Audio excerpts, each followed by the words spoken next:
a figura do diabo, né? A figura de Satanás e a figura, né, dos demônios no contexto terreno. Eita, mas Renan, que coisa! Esse pastor hoje trouxe um negócio. Tem gente aí que já está dando arrepio, mas não se assuste não. Fica apenas atento ao que eu vou falar. Cosmo Pereira está nos vendo pela internet. Obrigado, Cosmo, pela tua participação. Um beijo no coração.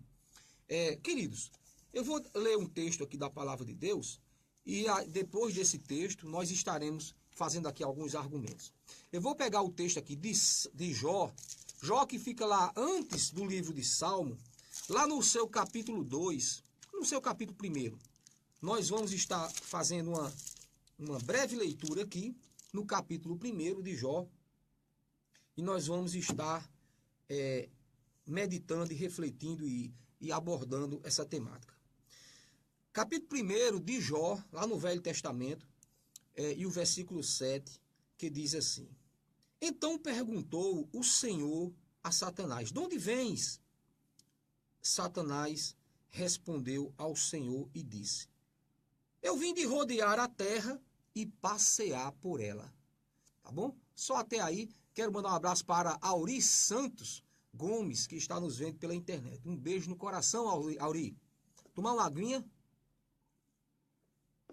Queridos, com essa nossa visita a Salvador, né, fica evidente, né, o impacto que a gente sente ali chegando em Salvador com a influência afro, né, naquela cidade, naquele lugar. E outra, e não tinha como ser diferente, né? Inclusive não foi algo, eu posso dizer até assim, não foi algo proposital, né?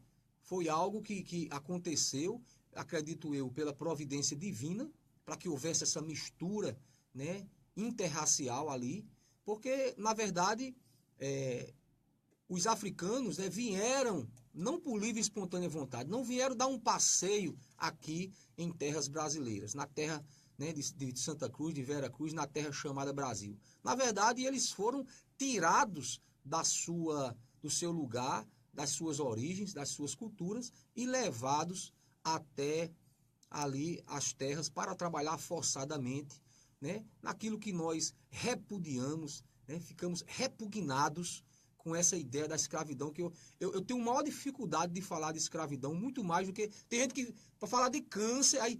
Não, aquela doença, né? Mas não tem coisa mais deplorável do que essa palavra escravidão. Em todos os seus aspectos, é algo extremamente nocivo, pernicioso, é algo extremamente deplorável, né? Nós podemos analisar a história e ver esse momento que viveu o ser humano, né? E isso não aconteceu só em terras brasileiras, isso aconteceu em todos os lugares, até dentro do contexto da igreja cristã e até dentro do contexto do povo judeu no passado. Então isso é uma coisa do ser humano, do maior sobrepujar o menor, né? E de realmente querer impor aquilo que acha, que pensa e etc, etc. Mas o que é que ocorreu? O que é que nós ficamos impactados ali? Quero mandar um abraço para Rita Lucena, Joácio Silva e para Nilza, minha amada. Glória a Deus por você, minha querida. Então, chegando ali, a gente vê a influência afro ali naquele lugar.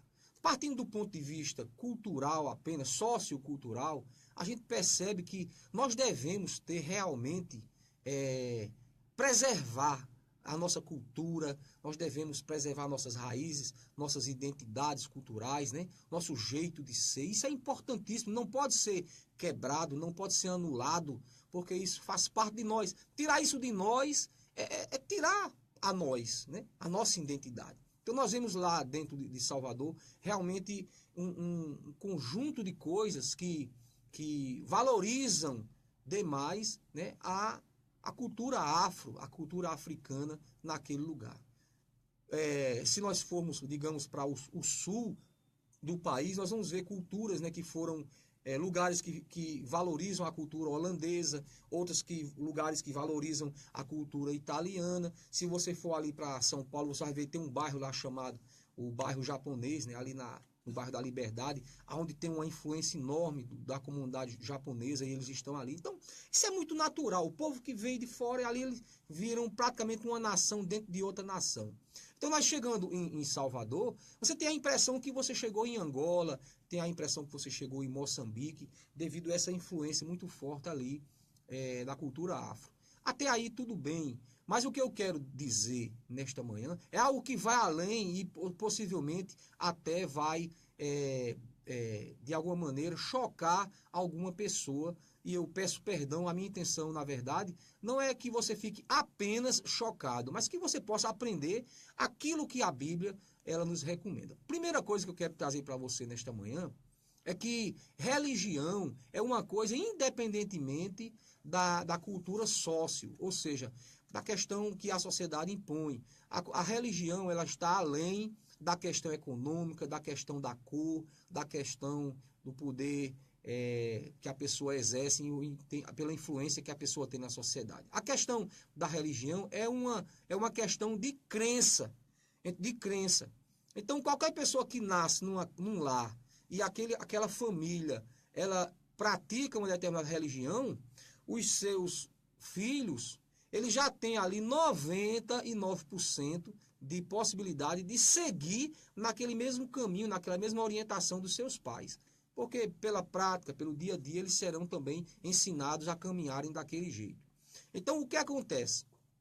Nós vemos que há uma intervenção do Estado, uma intervenção legislativa para valorizar a cultura afro dentro do nosso Brasil, mas, por sua vez, junto com a cultura no sentido da alimentação, no sentido da cultura da vestimenta, no sentido da cultura da linguística, no sentido da cultura da própria raça, como ser, etc. Então, isso até aí nós entendemos, mas nós não podemos supervalorizar determinada religião em detrimento de outras.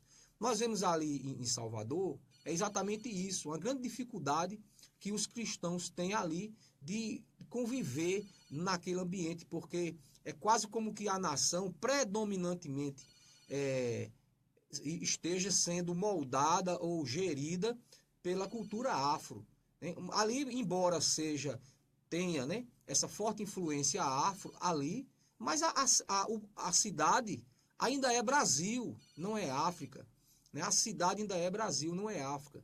E a grande maioria, acredito eu, lá em Salvador, né, tem também, acredito eu, uma parcela de presença cristã naquela cidade, que ficam sufocados ali dentro, religiosamente, sem poder se expressar, sem poder veicular aquilo que eles percebem e acreditam, porque tudo em relação ao Estado e às leis é de dar um certo privilégio àquele grupo que está ali.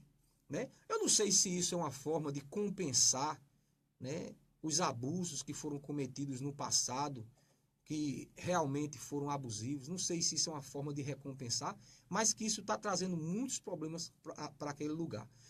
Vera Lúcia está nos vendo, Neide Oliveira também, um cheiro, Netinho do Gesso também está nos vendo, um cheiro no coração. Voltando agora para a minha temática, qual é a grande problemática que eu preciso trazer para você nesta manhã? É que nesse texto que nós lemos, nós percebemos aqui, fica muito claro, fica muito óbvio que Satanás está na terra. Se você não sabia disso, fique sabendo. Então, Satanás não está no inferno. No inferno, né, não tem ninguém. Olha só o que eu vou te dizer. No inferno não tem cão, não tem demônio, não tem pessoas que morreram. Olha aquelas pessoas que você julga, que foram más, que tiveram vidas desregradas e tudo mais. Morreu, está no inferno. Não tem ninguém no inferno. Não tem ninguém no inferno ainda. Ainda. Né? Isso é um processo que vai ocorrer depois do julgamento final, um julgamento que Deus promoverá. Então as pessoas serão definitivamente colocadas no inferno ou no céu. Por enquanto, eles estão num lugar chamado de lugar intermediário, que não é o purgatório. Né? Essa doutrina do purgatório, em outro momento eu posso até falar, mas não é. Essa doutrina do purgatório ela já foi derrubada teologicamente, né? Era assim que se pensava na idade medieval, no tempo da igreja, do tempo medieval, mas hoje em dia, teologicamente, não tem base para se sustentar a ideia do purgatório. Quero abraçar minha querida irmã Gedaías, que está nos vendo também pela internet. Queridos, a verdade é que o diabo está aqui na terra. O diabo está na terra. Fazendo o quê, pastor? O que é que ele está fazendo aqui? Bem, primeiro ele é réu. Ele está aqui porque ele não pode ir para outro lugar. Ele estava numa dimensão que ele estava na dimensão de Deus, né? Porque ele era anjo de luz, e ele decaiu dessa posição em virtude de circunstâncias que eu não quero abordar aqui porque vai perder-se o tempo, mas aí ele perdeu essa posição. Hoje ele é apenas Satanás, um anjo, né? Sem luz, né? Um ser, né? Demoníaco, um ser do mal, com propósitos extremamente perniciosos em relação a nós que somos adoradores de Deus. Então, tudo aquilo que é adorador de Deus, toda pessoa que adora legitimamente, com sinceridade, com comunhão verdadeira, em espírito, em verdade, então se torna automaticamente inimigo desse ser. Inimigo desse ser. E esse ser está aqui na terra, não apenas agora. Ele estava, ó. Então, o que é que eu quero dizer nesta manhã? Muitas religiões, em virtude de serem antigas, ela diz, não, mas nós precisamos manter a nossa tradição. Nós fazemos assim porque os nossos pais já faziam assim, já acreditavam assim. Isso é assim desde antes, desde cedo. Mas nada é tão cedo que possa ser anterior à queda do homem. A queda do homem. E ali já na queda do homem, aí eu me reporto ao Jardim do Éden, já existia a figura de Satanás. Ele já estava ali. E já estava cumprindo o seu propósito, o seu papel de enganador, de mentiroso, de usurpador, de adversário daqueles que têm comunhão com Deus. Só para não ficar nas minhas palavras, Apocalipse, capítulo 12 e o versículo 9 faz uma referência a isso, e eu quero, para que não fique apenas nas minhas palavras, como eu disse antes, não é um pensamento, não estou aqui para dizer o que eu penso, o que eu acho. Minha querida irmã Laís, lá em São Paulo, beijo no coração, um abraço para Damião bem forte. Apocalipse 12, lá no capítulo 12, o versículo 9, ele diz assim, e foi expulso o grande dragão, a antiga serpente, que se chama Diabo e Satanás, o sedutor de todo mundo. Sim, foi atirado para a terra, e com ele os seus anjos. Você está entendendo? Então ele está aqui na terra, ele está aqui, juntamente com aqueles que deram credibilidade a ele. Ele era um anjo de luz, agora ele é Satanás, é o diabo, e outros anjos também, lá no momento em que houve aquela situação lá na glória, eles também deram credibilidade ao diabo, e assim também eles decaíram. E a Bíblia diz que uma terça parte de anjos estão aqui. Então o diabo não está sozinho, mas ele não está no inferno, ele está na terra. Fazendo o quê, pastor? Ele está fazendo aquilo que ele deve, que ele vive a fazer. Ele está passeando, rodeando a terra, né? Rodeando a terra, passeando. Ele não é onipresente. Né? Então Deus, ele fica parado, porque Deus, pelo fato de ser onipresente, ele está em todo lugar, não precisa estar rodeando, andando, né? Mas o diabo não é onipresente. Então ele precisa estar andando, girando, rodeando a terra e semeando o seu mal. O que eu quero dizer para os amados irmãos, e fazendo referência a essa questão afro aqui, as influências afro, é que quando Jesus Cristo veio, e ele vem e morre por amor de todos, já existia a África. Já existia a África, não é verdade? Cientistas até dialogam sobre essa possibilidade do Jardim do Éden ser na África, ou seja, de a África ser a mãe de toda a raça humana. Então a África é um continente antiquíssimo. E já havia as pessoas ali cultuando, né? fazendo a religião dos seus pais, praticando a religião dos seus pais. Já havia.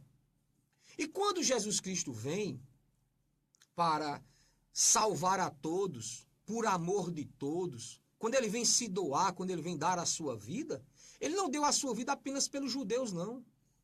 Jesus Cristo não trouxe uma mensagem apenas para o judeu, não. Muito pelo contrário, você vê os evangelhos, eles são muito claros e evidentes. Apóstolos foram levantados por Jesus para pregar diretamente aos judeus. Outros apóstolos foram levantados especialmente para dar atenção especial àqueles que não eram judeus, de outras tribos, de outras raças, de outras culturas, de outras religiões. O que eu quero concluir com isso é que o projeto do evangelho, o propósito do evangelho é atender você, meu amigo, minha irmã, que é africana, você, meu amigo, minha irmã, que é hindu, né, que é indiana, você que é lá de algum país oriental, você que é da China, você que é da Coreia, você que é do Japão, você que é lá da Mongólia, de onde você for, o evangelho é para você.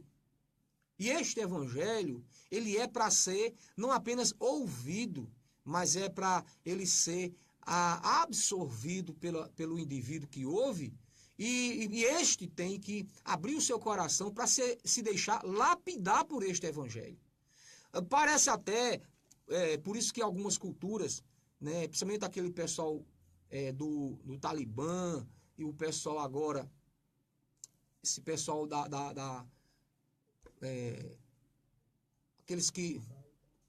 Ô, Renan, aquele pessoal que estão matando os cristãos por aí, como é que chama o nome aquele grupo? Al-Qaeda, aquele grupo, né, de fundamentalistas, eles têm uma grande dificuldade com os cristãos, porque a linguagem cristã, o evangelho e a forma do cristianismo, ela é exclusivista.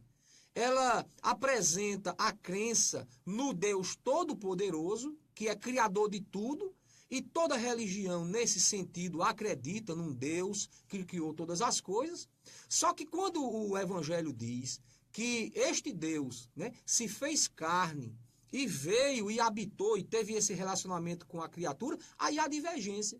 Então, algumas doutrinas religiosas não aceitam esta passagem de que um Deus, né, tenha se tornado carne. Né? E ainda mais como nós o colocamos, como a Bíblia coloca, como filho, né?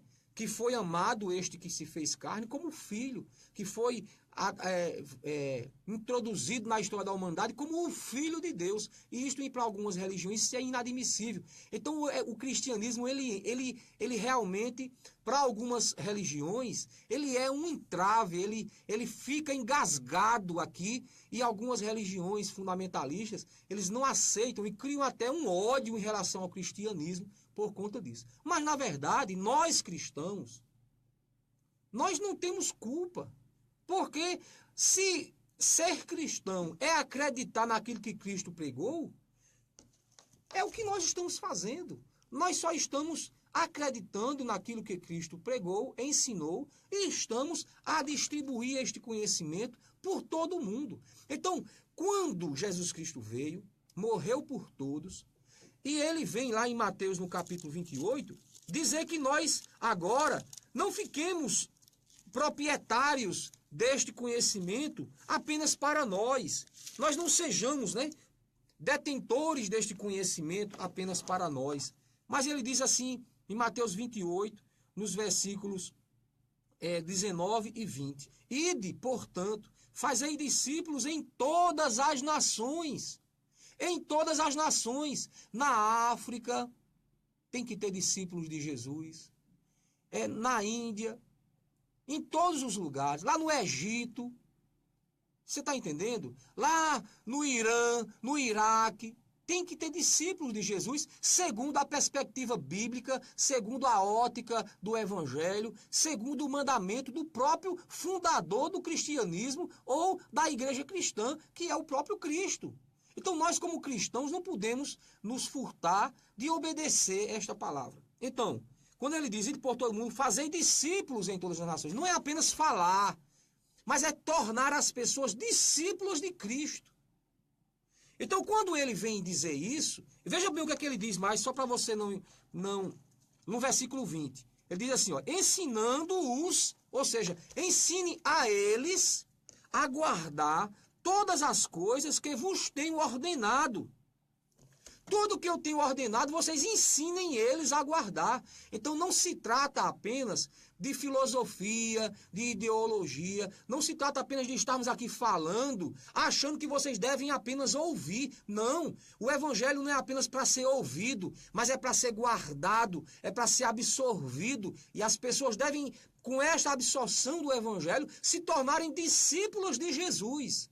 Essa é a ideologia cristã, essa é a missão da igreja, tornar você, que é membro de alguma religião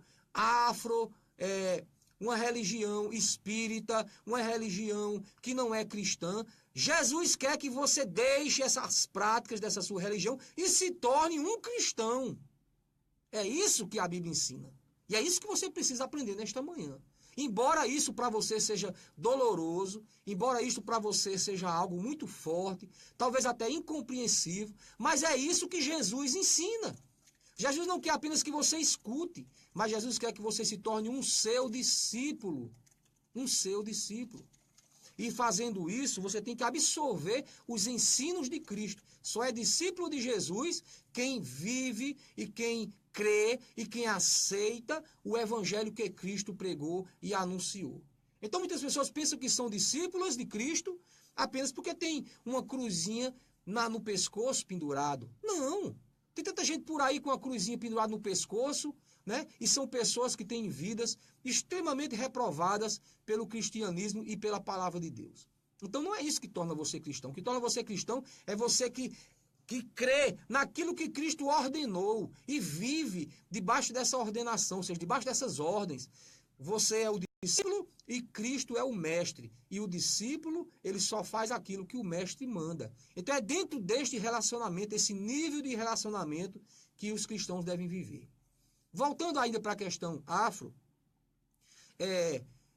eu queria dizer para vocês que dentro das religiões, né, Umbanda, Quimbanda, Candomblé e Espiritismo, aí tem a ideia, a divergência de espiritismo kardecista e o espiritismo que é afro também. Existe uma questão também sobre as ciências esotéricas, né? E esse misticismo que existe, inclusive em alguns segmentos cristãos. Toda essa questão mística, oculta, né? Sobrenatural que há dentro dessas religiões, né? Existem grandes perigos. Grandes perigos. Por quê? A Bíblia diz, lá em 2 Coríntios, nós já sabemos, a Bíblia já mostrou para você, né, que o diabo está aqui na terra. Ele está aqui na terra. A Bíblia diz também que a missão do destruidor, do adversário, do diabo, é matar, roubar e destruir. Então ele é o pai da mentira, como disse Jesus, e você não pode dar credibilidade aos seus ensinos, mas dê credibilidade aos ensinos de Cristo, porque ele é a verdade, como diz João 14, o versículo 6. Mas ao diabo você não pode dar credibilidade. Segunda carta que Paulo escreveu aos Coríntios, lá no seu capítulo 11, eu quero ler para vocês aqui, e o versículo 14, 11 e 14 diz assim: não é de admirar, porque o próprio Satanás se transforma em anjo de luz. Não é de admirar. Ó, tem muitas pessoas que dizem, mas pastor, na minha cultura religiosa, a gente não está fazendo nada demais. A gente pede pelo bem das pessoas, a gente procura fazer coisas boas. Mas eu quero dizer para você, nesta manhã, que pela perspectiva bíblica, você tem que ter muito cuidado. Por isso que a Bíblia, lá em Êxodo, no capítulo 20 de Êxodo, quando vai tratar ali sobre o decálogo, sobre os 10 mandamentos, já iniciando, né? Já ali na introdução do decálogo, né? Nós vemos ali a dedicação que Deus dá à questão de você não ter outros deuses diante de Deus. Toda vida que o homem tentar trazer o sobrenatural para a sua vida, essa relação tem que ser direta a Deus. Diretamente com Deus, sem intermediários, sem intercessores, sem terceiros, nem segundos. Para quê? Por quê? Para você não ser enganado, para você ser protegido. Porque o diabo, ele pode se transfigurar, se transformar em anjo de luz. Esse anjo de luz é em ser do bem. Nós vemos aqui, nós temos alguns amigos, né, que são kardecistas, né, que são espíritas, são pessoas boníssimas, são pessoas do bem, mas que muitas das vezes, por sua, né, sinceridade, por seu jeito de ser, dão credibilidade a uma voz que, entre aspas, vem do além e que vem em nome de Deus. Aí onde mora o perigo. Aí onde mora o perigo. Porque você, imagine, você aqui fazer uma oração como Jesus Cristo ensinou. Jesus Cristo, os discípulos, Pai, nos ensina a orar. Aí Jesus Cristo, vou ensinar vocês a orar. Aí Jesus começa ensinando. Pai nosso que estás no céu. Olha que coisa linda. E aí você se coloca direto com Deus. Não fala com Maria, não fala com Pedro, não fala com João, não fala com Tiago, não fala com o pastor Roberto, não fala com ninguém. Você fala direto com Deus. Você entra no teu quarto e você ali se comunica direto com Deus. Não há a mínima possibilidade de você ser enganado, porque ali há um canal direto com Deus. Deus ali, ele coloca como que em você ali, ó, anjos em teu redor, porque você teme a Deus. A Bíblia diz que os anjos do Senhor acampam em redor daqueles que o temem para os guardar, para os livrar. Então, ali você fica guardado, protegido, Deus se comunica com você, você pede, Deus responde, Deus age, Deus opera na tua vida, faz milagres. Agora, quando você, por inocência, né, porque foi ensinado assim, de uma tradição que vem lá, de não sei de onde, aí você começa a pedir a outros nomes, segundo os orixás, né? Aliás, segundo as pessoas que trabalham no candomblé, na quimbanda, na umbanda, eles não temem a figura do diabo, de Satanás, porque nos livros deles, nos ensinos deles, eles não têm essa figura. Eles não têm essa figura do diabo. Essa figura do diabo, ela só vem surgir nas Escrituras, na Bíblia. Porque qual é a missão de Jesus? Que Jesus disse, ele é a luz do mundo. E a luz veio ao mundo, mas o mundo não aceitou a luz, preferiu mais as trevas. Está lá em João, capítulo 1, Evangelho de João. Sabe o que acontece?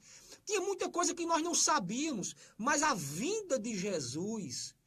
Então ele não vem apenas como salvador, ele não vem salva e pronto, não. Ele vem salva, mas também ele deixa ensinos, esclarecimentos acerca de tanta coisa que a gente desconhecia. Ele vem tocar, inclusive, em doutrinas que os próprios judeus, que eram os pseudos detentores do conhecimento de Deus naquela época, eles desconheciam. E Jesus, em determinado momento, vai dizer para eles, para alguns judeus, vocês têm por pai, não é Abraão, não, é o diabo. E vocês não sabem disso. Ou seja, em muitos momentos na vida das pessoas que pensam que estão acreditando em Deus e servindo a Deus, em muitos momentos, em muitas situações, elas estão adorando e fazendo coisas que agradam ao diabo e não a Deus. E elas não sabem. Foi exatamente isso que Jesus Cristo veio trazer para nós, essa luz, porque nós desconhecíamos. Mas agora, compreendendo as Escrituras, nós sabemos que o diabo, ele vem, por exemplo, se introduzir dentro de igrejas e de segmentos religiosos que dão espaço para ele. Então, se uma cultura religiosa, um grupo de religiosos, eles não se fundamentalizam na palavra, dando a centralidade do culto e do ato e da reunião ali na palavra, e eles ficam livres, a palavra fica distante, e eles ficam ali só rodando e esperando uma coisa do além surgir, isso pode acontecer de haver uma forte influência demoníaca naquele lugar. Isso está acontecendo, inclusive, em meio de igrejas pseudo-evangélicas em nossos dias. Isso aí não tenha dúvida, não. Tem muito segmento religioso que as pessoas avaliam, denominam como evangélicas, mas que na hora do culto entre aspas, acontece um movimento ali aonde a palavra de Deus é colocada em segundo plano e o espaço ali fica aberto para experiências sobrenaturais que não são necessariamente vindas de Deus. E naquele momento ali, pode haver influências satânicas, demoníacas, e as provas estão aí. As provas estão aí. Eu não vou entrar no mérito de apontar, dizer quem é ou quem não é, mas você pode observar na internet, tá assim, ó, de fenômenos que não são necessariamente cristãos e que não estão sendo necessariamente ordenados, né, por Deus. É uma situação das pessoas se deixam levar.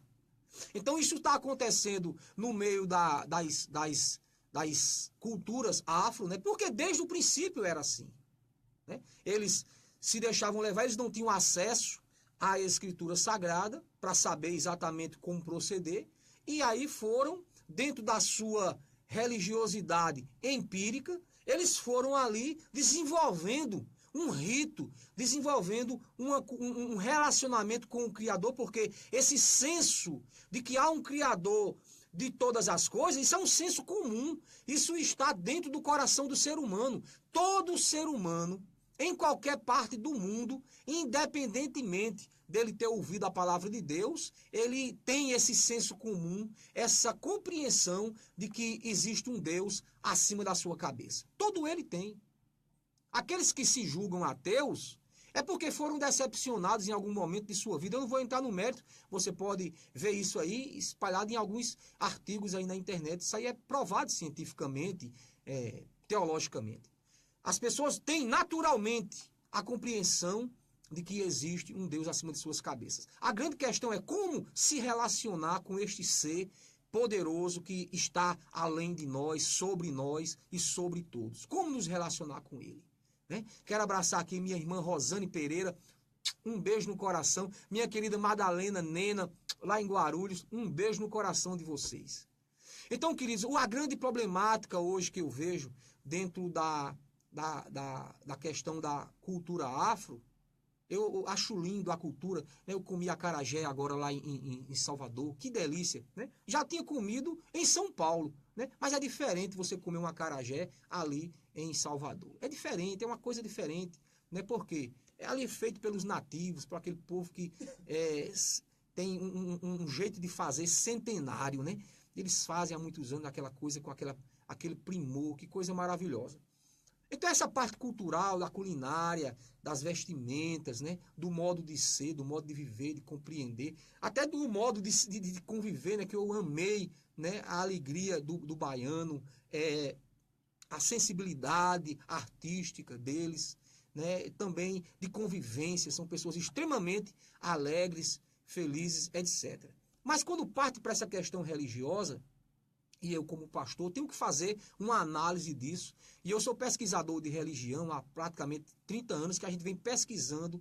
E eu costumo, meu primor exato é essa ideia do cristianismo com a influência, sofrendo as influências afro e também do catolicismo romano, né, que é nossa raiz. Todo evangélico, a sua raiz é da Igreja Católica Romana, mesmo que você é evangélico e ache que não, mas é só fruto da sua ignorância, né? Na verdade, todos nós evangélicos hoje, nós viemos do catolicismo romano. Então nós trouxemos algumas coisas, mantemos algumas coisas e outras estão sendo lapidadas em medida que a palavra de Deus manda que seja lapidado.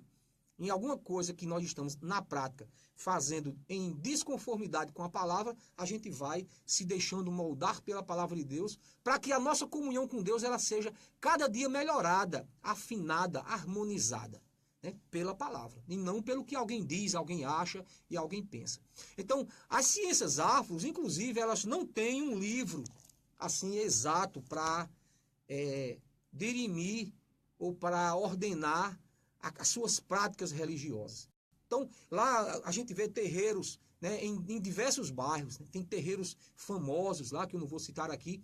Então, tem terreiros em muitos lugares lá, mas cada um terreiro, ele pode ter o seu jeito, a sua característica, o seu jeito de crer, os seus graus, a sua hierarquia, tudo ele pode fazer ali de acordo com aquilo ali, independentemente do que o outro terreiro ensina, prega, diz e acha. Então, eles não têm uma coisa em comum, como é, por exemplo, os muçulmanos têm o Alcorão, né? O cristianismo tem a Bíblia, né? Outras religiões têm o seu livro que doutrina todo o conjunto de pensamento daquela fé. Mas o que eu quero dizer é o seguinte, para finalizar, que o tempo aqui já estourou, completamos o nosso tempo, eu quero dizer para vocês, você que não é cristão, eu amo você em Cristo Jesus. E o meu amor por você me leva a tentar fazer você compreender os ensinos de Jesus. Se não fosse assim, eu não era cristão. Eu era um cristão falso. Se eu tivesse dificuldade, medo de tentar mostrar para você que o que Jesus quer na sua vida é que você se torne um discípulo dele, então eu não era um cristão verdadeiro. Essa doutrina, esse ensino de dizer, não, eu não quero que você saia da sua religião, não. Isso é falso, isso é mentiroso. Isso aí vem de pessoas que são falsas, mentirosas. Não querem admitir aquilo que realmente eles estão querendo. Toda religião cristã, ela tem por determinação do Cristo, tentar tirar a pessoa que está do outro lado, na prática de outra religião, para ela. Nós queremos isso.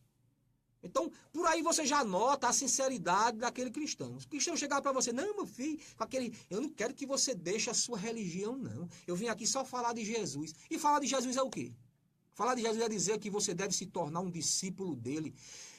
Está escrito, temos que pregar este evangelho em todas as nações, na África, no Ocidente, no Oriente e aonde for, meu irmão. Aonde tiver gente lá misturado nos pinguins, lá na Patagônia, onde tiver, a gente tem que ir lá e pregar este evangelho e tornar aquelas pessoas de lá que nunca ouviram falar de Jesus, que não sabem nem quem é Jesus. Elas têm que se tornar discípulas de Jesus também. Os índios, aonde eles existirem, em qualquer lugar mais inóspito da terra, eles precisam ouvir o evangelho, porque foi Jesus quem disse, pregar este evangelho pelo mundo todo, a todas as criaturas, a todas as nações, tornando elas discípulas. Nós precisamos fazer com que as pessoas se tornem discípulos de Cristo, ou seja, o pensamento, teoricamente falando, isso não vai acontecer nunca, não vai acontecer, o que eu estou dizendo aqui. Não vai acontecer. O mundo todo não vai se tornar cristão. Isso não vai acontecer. Tá certo? Então acabe com essa história de você chegar na cidade, determinar. São Mamede é de Jesus. Não, São Mamede é de Jesus, mas tem o diabo aqui também fazendo o seu trabalho.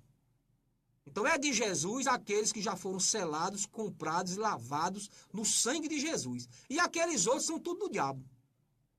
Não tenha dúvida disso. Então, quem é de Jesus são os selados, comprados e lavados no sangue de Jesus. Se tornam, como diz a Escritura, propriedades exclusivas de Deus. Essas que estão nessa condição são de Jesus. As que ainda não estão, poderão ser ou nunca serão. Então, queridos, tem muita coisa para a gente falar sobre isso. Eu já deixei o meu WhatsApp aí. Se você tem curiosidade, quer saber um pouquinho mais, quer aprender um pouquinho mais, quer discutir comigo alguns pontos que não ficaram claros para você, eu estou acessível, estou à disposição, amo você em Cristo Jesus, não tenho a intenção nenhuma de menosprezar você, mas quero dizer para você que você precisa aceitar Jesus, aceitar sua doutrina, se tornar um discípulo dele, para que você possa, juntamente com ele, entrarmos na glória para vivermos lá com o Senhor para todo sempre. Convido você para estar conosco amanhã, quinta-feira e domingo, na Igreja Batista aqui em São Mamede. Se você estiver, vai ser um prazer enorme estar com você, em nome de Jesus. Muito obrigado a todos. Eu peço perdão aqui, avancei aqui 5 minutos aqui do meu horário. Peço perdão a todos e fiquem com Deus até quarta-feira que vem, em nome de Jesus. Tchau, tchau, povo de Deus.